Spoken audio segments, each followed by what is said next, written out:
अगर गौर करें तो हम पाएंगे कि भगवान श्री कृष्ण का पूरा जीवन मैनेजमेंट की प्रयोगशाला जैसा है। कुरुक्षेत्र में दो सेनाओं के बीच खड़े होकर भारी तनाव के समय उन्होंने अर्जुन को जो ज्ञान दिया वह दुनिया में श्रेष्ठतम है। गीता का जन्म हुआ युद्ध के मैदान में दो सेनाओं के बीच। जीवन की श्रेष्ठतम बातें भारी तनाव और दबाव में ही बाहर निकलती हैं। अगर आप दिमाग को शांत और मन को स्थिर रखने की कोशिश करें तो सबसे बुरी परिस्थितियों में भी अपने लिए कुछ बहुत बेहतरीन निकाल पाएंगे। यही सिखाते हैं कृष्ण।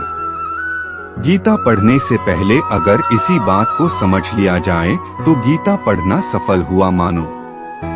श्री कृष्ण का जीवन ऐसी ही बातों से भरा पड़ा है, जरूरत है नजरिए की।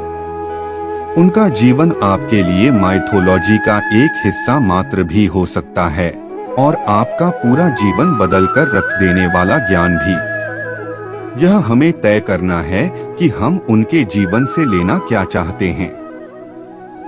श्री कृष्ण मात्र कथाओं में पढ़े या सुने जाने वाले पात्र नहीं, वह चरित्र और व्यवहार में उतारे जाने वाले देव हैं। वह हमें सीख देते हैं कि कभी अगर आपको जीवन की स्थितियों पर रोना आए तो एक बार श्री कृष्ण की जीवनी पर नजर जरूर डाल लें।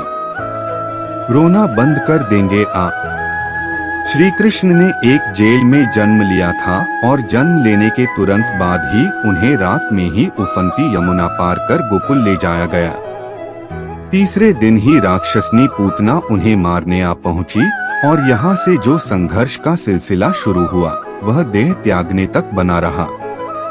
भगवान श्री कृष्ण का जीवन कहता है, आप कोई भी हो, संसार में आए हैं तो जब तक जीवन है आपको संघर्ष करना ही होगा। वे चाहे श्री कृष्ण हो या पुरुषोत्तम श्री राम, मानव अवतार लेकर परमात्मा भी सांसारिक चुनौतियों से बच नहीं पाए। लेकिन श्री कृष्ण ने कभी किसी बात की शिकायत नहीं की। हर परिस्थिति को जिया और जीता। श्री कृष्ण कहते हैं, परिस्थितियों से भागो मत, उसके सामने डटकर खड़े हो जाओ, क्योंकि कर्म करना ही मानव जीवन का पहला कर्तव्य है। हम कर्मों से ही मुश्किलों को जीत सकते हैं। जानिए महाभारत युद्ध के बर्बरीक की कहानी। श्री कृष्ण ने अपनी शिक्षा मध्य प्रदेश के उज्जैन में सांदीपनी ऋषि के आश्रम में रहकर पूरी की थी। कहा जाता है कि 64 दिन में उन्होंने 64 कलाओं का ज्ञान हासिल कर लिया था। वैदिक ज्ञान के अलावा उन्होंने कलाएं सीखी। शिक्षा ऐसी ही होनी चाहिए जो हमारे व्यक्तित्व का रचनात्मक विकास करे। संगीत, नृत्य, युद्ध सहित 64 कलाएं कृष्ण के व्यक्तित्व का हिस्सा बनी। अगर आप विद्यार्थी हैं तो खुद को सिर्फ किताबी ज्ञान तक सीमित न रखें। अपने कौशल पर ध्यान दें। हर फनमौला बने।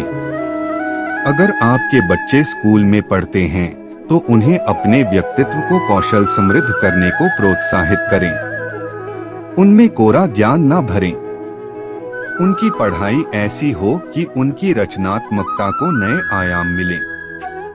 कृष्ण ने जीवन भर कभी उन लोगों का साथ नहीं छोड़ा जिनको मन से अपना माना। अर्जुन हो, सुदामा या फिर उद्धव, श्री कृष्ण ने जिसे अपना मान लिया उसका साथ जीवन भर दिया। रिश्तों के लिए उन्होंने कई लड़ाइयाँ लड़ी और रिश्तों से ही कई लड़ाइयाँ जीती। उनके जीवन का सीधा संदेश है, सांसारिक इंसान की सबसे बड़ी धरोहर रिश्ते ही हैं। अगर किसी के पास रिश्तों की धाती नहीं तो वह इंसान संसार में अच्छा जीवन नहीं जी सकता। इसलिए रिश्तों को दिल से जिएं और उन्हें प्रेम से भरपूर बनाए रखें। श्री कृष्ण ने महाभारत का युद्ध होने से पहले शांति के लिए पांडवों और कौरवों के बीच मध्यस्थता की। हालांकि दोनों ही पक्ष युद्ध लड़ने के लिए आतुर थे, लेकिन श्री कृष्ण ने हमेशा चाहा कि कैसे भी युद्ध टल जाए। सबक यही है कि झगड़ों से कभी समस्याओं का समाधान नहीं होता।